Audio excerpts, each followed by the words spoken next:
Hey, what's up guys? What's up 515? I'm in our new stage design here that Mark and I got a chance to build over the past couple weeks. Hope everybody's doing well.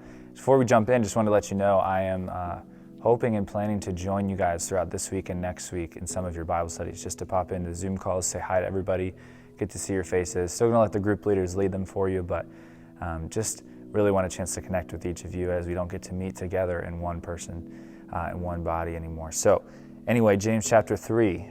It's a little bit of a shorter chapter compared to the first two that we went through, but it's got two really important things. One section on controlling the tongue, and the other one about finding wisdom and what does that look like. And so as I was meditating on this first section here of controlling the tongue, one thought I had maybe is as we go through this period of quarantine and you're stuck with the same people in the same situation in your house for a long time, maybe you've experienced this in a new way. I know I have, where you can be frustrated or tempted to use your tongue for not good things and to say mean things, to let your frustration come out through your words and say hurtful things. And I think it really has shown me, as maybe it's shown you, the dangers of the tongue that James is trying to warn us of. It says it's like a fire that can burn down a whole forest.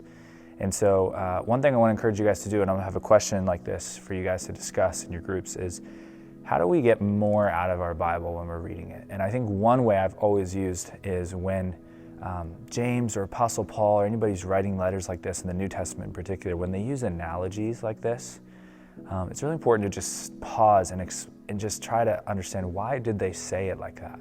Why did they use this analogy? So he used a few here talking about ships in the wind, horses being drawn by the bits in its mouth, the fire. So just talk through some of those in your groups. Why would he say it like that? What implications does that have to help me understand this passage more? And then we've got this section on wisdom. And I remember this was a really awesome week for me, just preaching this and just seeing how many of you guys are really understanding something new and letting the word work. And specifically, like, what does it mean to take wisdom from God? And what does it mean to look to somebody who's wise? What is wisdom? So I want to let you guys discuss this. I don't want to do everything here in this video. I just want to keep this short, but I think we had some really good implications in our lives, in particular about, like, what does it mean when we take wisdom from people who have more experience than us?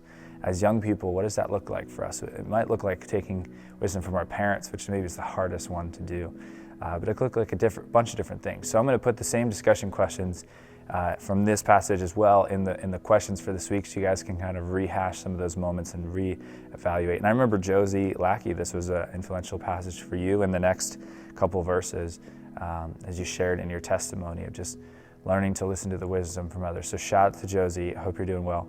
And that's it. Jump in, study this further with your groups, and enjoy going through the questions. And I hope to actually see all of you within the next week or two.